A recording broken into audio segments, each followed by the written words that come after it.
നമസ്കാരം. Pookode veterinary college വിദ്യാർത്ഥി സിദ്ധാർത്ഥന്റെ മരണത്തിൽ പ്രതികൾ തങ്ങളല്ലെന്ന് കാണിക്കാൻ അടവുകൾ ഓരോന്നായി പയറ്റുകയാണ് SFI. പാർട്ടിയുടെ ഔദ്യോഗിക വിശദീകരണമായിരുന്നു ആദ്യത്തെ അടവ്. പിന്നീട് പോലീസ് ഏമാന്മാരെയും സിദ്ധാർത്ഥന്റെ സുഹൃത്തുക്കളെയുമെല്ലാം ഭീഷണിപ്പെടുത്തി തെളിവുകൾ ഇല്ലാതാക്കാൻ ശ്രമിച്ചു. പക്ഷേ ഈ അടവുകളെല്ലാം പാഴായതോടെ അടുത്ത അടവുമായി SFI രംഗത്തെത്തിയിരിക്കുകയാണ്.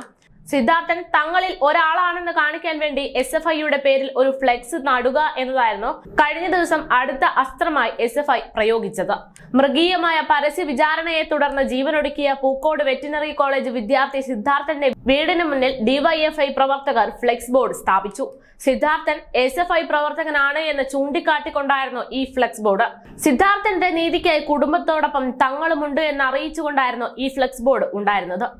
യഥാർത്ഥത്തിൽ തെറ്റ് ചെയ്തോ ഇല്ലയോ എന്നത് ഈ വിഷയത്തിൽ വ്യക്തമല്ല എങ്കിലും CPM-ഉം SFI-യും എല്ലാം ഇപ്പോൾ സിദ്ധാർത്ഥന്റെ പേരിൽ അനുഭവിക്കുന്നത് കർമ്മഫലം തന്നെയെന്ന് പറയേണ്ടിയിരിക്കുന്നു.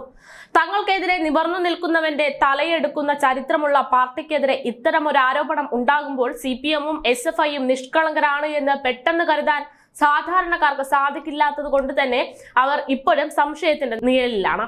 അതുകൊണ്ട് തന്നെയാണ് ഫ്ലെക്സ് അടി ഉൾപ്പെടെ നിരവധി അടവുമായി സിദ്ധാർത്ഥന്റെ മരണത്തിൽ തങ്ങൾ ഉത്തരവാദികളല്ല എന്ന് കാണിക്കാൻ SFI പാടുപെടുന്നത്. എന്തായാലും അവൻ തങ്ങളിലൊരാളാണ് എന്ന് വരുത്തി തീർക്കാനുള്ള ശ്രമം അത്ര വില പോയില്ല എന്നതാണ് റിപ്പോർട്ട്. DYFIയുടെ ഫ്ലെക്സിനെതിരെ രൂക്ഷ വിമർശനമാണ് ഉയർത്തിയിരിക്കുന്നത്. സിദ്ധാർത്ഥന്റെ അച്ഛൻ T ജയപ്രകാശ് ഉൾപ്പെടെയാണ് ഇതിനെതിരെ രംഗത്തെത്തിയത്. മരണം പോലും മുതലെടുക്കുന്നവരാണ് DYFI പ്രവർത്തകരെന്നായിരുന്നു അദ്ദേഹത്തിന്റെ പ്രതികരണം. പലതവണ ഫ്ലെക്സ് ബോർഡ് മാറ്റാൻ ആവശ്യപ്പെട്ടെങ്കിലും അവർ തയ്യാറായില്ല എന്ന് ജയപ്രകാശ് പറയുന്നു. SFI പ്രവർത്തകനായ സിദ്ധാർത്ഥന്റെ കൊലപാതകത്തിൽ ഉൾപ്പെട്ടിട്ടുള്ള മുഴുവൻ ക്രിമിനലുകളെയും നിയമത്തിന് മുന്നിൽ കൊണ്ടുവരണമെന്നാണ് ഫ്ലെക്സ് ബോർഡിൽ ആവശ്യപ്പെട്ടിരിക്കുന്നത്. വിഷയത്തിൽ കൃത്യമായ അന്വേഷണം നടത്തണമെന്നും DYFI ആവശ്യപ്പെടുന്നുണ്ട്.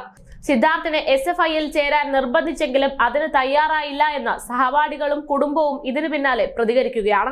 ഈ പശ്ചാത്തലത്തിലാണ് സിദ്ധാർത്ഥൻ സംഘാടക അംഗമാണെന്ന് അവകാശപ്പെടുന്ന ഫ്ലെക്സ് ബോർഡ് DYFI പ്രവർത്തകർ സ്ഥാപിക്കുന്നതും ആ ബോർഡ് പിന്നീട് വിവാദമാകുന്നതും. BVSC 2ാം വർഷ വിദ്യാർത്ഥിയായ തിരുവനന്തപുരം നെടുമങ്ങാട് സ്വദേശി സിദ്ധാർത്ഥനെ ഫെബ്രുവരി 18-നാണ് ഹോസ്റ്റലിലെ കുളിമുറിയിൽ മരിച്ച നിലയിൽ കണ്ടെത്തിയത്. വാലന്റൈൻസ് ഡേ ദിനാചരണവുമായി ബന്ധപ്പെട്ട് കോളേജിലുണ്ടായ തർക്കത്തെ തുടർന്ന് കോളേജിൽ വെച്ച് സിദ്ധാർത്ഥ ക്രൂരമായ മർദ്ദനത്തിന് ഇരയാകുകയും ആൾക്കൂട്ട വിചാരണയും നേരിടേണ്ടി വന്നിരുന്നു. 3 ദിവസം ഭക്ഷണം പോലും നൽകാതെ തുടർച്ചയായി സിദ്ധാർത്ഥനെ മർദ്ദിച്ചുവെന്നും കേസിൽ പറയുന്നുണ്ട്.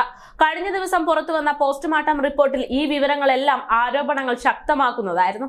അതിനു പിന്നാലെയാണ് ഇപ്പോൾ തങ്ങൾ ഇതിനൊന്നും ഉത്തരവാദികളല്ല എന്ന് വരുത്തി തീർക്കാൻ വേണ്ടി DYFI പ്രവർത്തകർ സിദ്ധാർത്ഥന്റെ വീടിന് മുന്നിൽ ഒരു ഫ്ലെക്സ് ബോർഡ് സ്ഥാപിച്ചത്. എന്നാൽ ആ അടവ് പിഴയ്ക്കുന്നു എന്നതാണ് ഇപ്പോൾ വ്യക്തമാകുന്നത്.